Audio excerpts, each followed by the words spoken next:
Hello everyone, इस video में हम इंटरनेशनल बिज़नेस का एग्ज़ामिनेशन पैटर्न डिस्कस करने वाले हैं। हमारे एक सब्सक्राइबर हर्ष ने हमको रेगुलर कॉलेज का पेपर शेयर किया है, तो वही हम इस वीडियो में डिस्कस करेंगे। इससे पहले इंटरनेशनल बिज़नेस के ऊपर मैंने एक और वीडियो बना रखी है एग्ज़ामिनेशन पैटर्न पर, तो अगर आपने वो वीडियो देखी है तो भी अच्छी बात है, तो वो वीडियो भी यूज़फुल ही है। तो इंटरनेशनल बिज़नेस, जैसे कि नाम से ही पता चल रहा है कि इसमें आपको बिज़नेस से रिलेटेड इन्फॉर्मेशन दी जाएगी और इंटरनेशनल लेवल पर कि इंटरनेशनल बिज़नेस क्या होता है। पहला जो यूनिट है वो यही है कि इंटरनेशनल बिज़नेस क्या होता है, इसका इंट्रोडक्शन है। ग्लोबलाइजेशन और इसकी इम्पोर्टेंस क्यों है वर्ल्ड इकोनॉमी में, ग्लोबलाइजेशन का इम्पैक्ट क्या हुआ, और इंटरनेशनल बिज़नेस डोमेस्टिक बिज़नेस से कैसे कंट्रास्ट करता है, क्या क्या कॉम्प्लेक्सिटीज़ हैं इंटरनेशनल बिज़नेस की, और एंट्री आप किस तरह से कर सकते हो इंटरनेशनल बिज़नेस में। इसके बाद इंटरनेशनल बिज़नेस इन्वायरमेंट है, जिसमें economic, demographic, cultural and political legal environment है। इसके बाद यूनिट 2 है आपका इंटरनेशनल ट्रेड, जिसको हम बोलते हैं buying and selling of good across borders, ठीक है, अक्रॉस डिफरेंट कंट्रीज़। तो इसमें आप थ्योरीज़ पढ़ोगे इंटरनेशनल ट्रेड की, जिसमें काफ़ी सारी थ्योरीज़ हैं। Absolute advantage theory, comparative advantage theory, factory proportion theory and Leontief paradox, product life cycle theory, national competitive advantage theory, tariff and non tariff barriers. और उसके बाद आपका है BOP, यानी कि balance of payments and its components.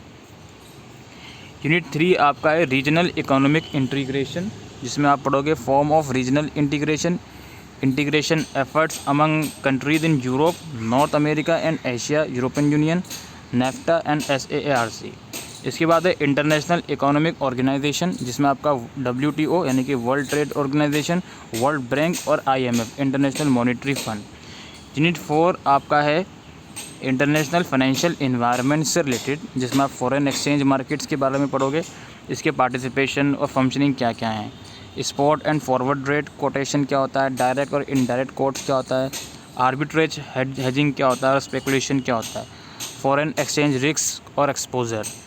इसके अलावा foreign exchange rate के बारे में आप पढ़ोगे, उसको डिटरमाइन कैसे करते हैं, कौन कौन से टाइप्स के होते हैं foreign exchange rate system, fix और फ्लेक्सिबल होते हैं, ये सब चीज़ें। फिर लास्ट आपका FDI के यानी कि टाइप ऑफ FDI कौन कौन से होते हैं, ग्रीन फील्ड इन्वेस्टमेंट क्या होती है, ब्राउन फील्ड इन्वेस्टमेंट क्या होती है, मर्जर्स एंड एक्विजिशन किसे कहते हैं, ये सब चीज़ें आप पढ़ोगे।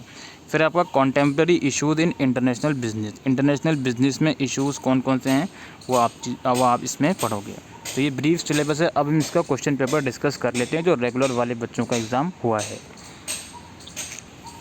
पहला क्वेश्चन इसमें ये है, अच्छा इसमें आप या तो पूरा पेपर इंग्लिश में करोगे या पूरा पेपर हिंदी में करोगे। तो पहला क्वेश्चन आपका है right a short note on any two, जिसमें लाइसेंसिंग, फ्रेंचाइजिंग और मैनेजमेंट कॉन्ट्रैक्टिंग, इन तीनों में से किन्हीं दो पर आपको शॉर्ट नोट लिखना है। या फिर जो फर्स्ट क्वेश्चन का अल्टरनेट वाला क्वेश्चन है वो ये है, do you agree that technologies change require changes in international business strategy discuss, क्या आप सहमत हैं कि तकनीकी परिवर्तन के लिए अंतर्राष्ट्रीय व्यापार रणनीति में बदलाव करने की आवश्यकता है, चर्चा कीजिए। तो क्वेश्चन नंबर 1, जिसमें आपके इंटरनल चॉइस थी, हर क्वेश्चन में इंटरनल चॉइस रहेगी। क्वेश्चन नंबर 2 है, by using tariff a country can turn the term of trade in its favor. By using tariff, a country can turn the term of trade in its favor. Examine the significance of tariff in this context. तो basically ये जो question है ये आपका international trade में से आया है कि टैरिफ का उपयोग करके कोई देश व्यापार की शर्तों को अपने पक्ष में कर सकता है। इस संदर्भ में टैरिफ के महत्व का परीक्षण कीजिए। इसके बाद है या तो सेकंड क्वेश्चन में जो अल्टरनेट वाला क्वेश्चन है उसमें ये है, आपको शॉर्ट नोट लिखना है किन्हीं दो पर। इसमें आपका है लियोन्टिफ पैराडॉक्स है, कंपैरेटिव एडवांटेज थ्योरी है और नेशनल कॉम्पिटिटिव एडवांटेज थ्योरी है। तो टोटल 4 थ्योरी आ गई इसमें। पहले वाले क्वेश्चन में टैरिफ थ्योरी है, इसके साथ जो अल्टरनेट क्वेश्चन आया है चॉइस वाला, उसमें भी 3 थ्योरीज़ हैं जिसमें से किन्हीं दो पर आपको शॉर्ट नोट लिखना है। 15-15 मार्क्स से क्वेश्चन आ रहे हैं और इसमें अगर किन्हीं दो पर आप लिखोगे तो 7.5 ईच आपका रहेगा।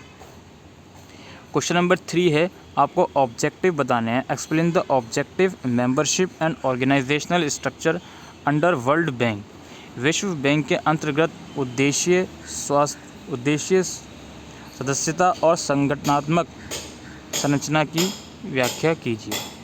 और जो अल्टरनेट वाला क्वेश्चन है क्वेश्चन 3 में, discuss the integration efforts among countries in Europe, North America and Asia. Europe, उत्तरी अमेरिका और एशिया के देशों के बीच एकीकरण की प्रयासों की चर्चा कीजिए। क्वेश्चन नंबर 4 है, what are different participant in foreign exchange market, explain the functions of foreign exchange markets. विदेशी मुद्रा बाज़ार में विभिन्न भागीदार कौन कौन से हैं, विदेशी मुद्रा बाज़ार के कार्यों की व्याख्या कीजिए। और जो अल्टरनेट वाला क्वेश्चन है इसमें है, differentiate between hedging and speculation, also discuss the appropriate role of each in equity market. Hedging और सट्टा के बीच अंतर कीजिए। इक्विटी मार्केट में प्रत्येक की उपयोग भूमिका की भी चर्चा कीजिए। इसके बाद हमारा क्वेश्चन नंबर 5 है, जो कि लास्ट क्वेश्चन है, explain the foreign investment in the Indian perspective. भारतीय परिप्रेक्ष्य में विदेशी निवेशों की व्याख्या कीजिए। या फिर mergers and acquisition have become a major form of foreign direct investment, explain. विलय और अधिग्रहण प्रत्यक्ष विदेशी निवेशों का एक प्रमुख रूप बन गया है, समझाइए। तो ये कुछ 5 क्वेश्चंस हैं। हर क्वेश्चन 15 मार्क्स का था आपका और हर क्वेश्चन में इंटरनल चॉइस है। तो यही पेपर आया है रेगुलर वालों का। आई होप दोस्तों आपको ये वीडियो यूज़फुल लगी हो, तो वीडियो को शेयर करिएगा। Thank you.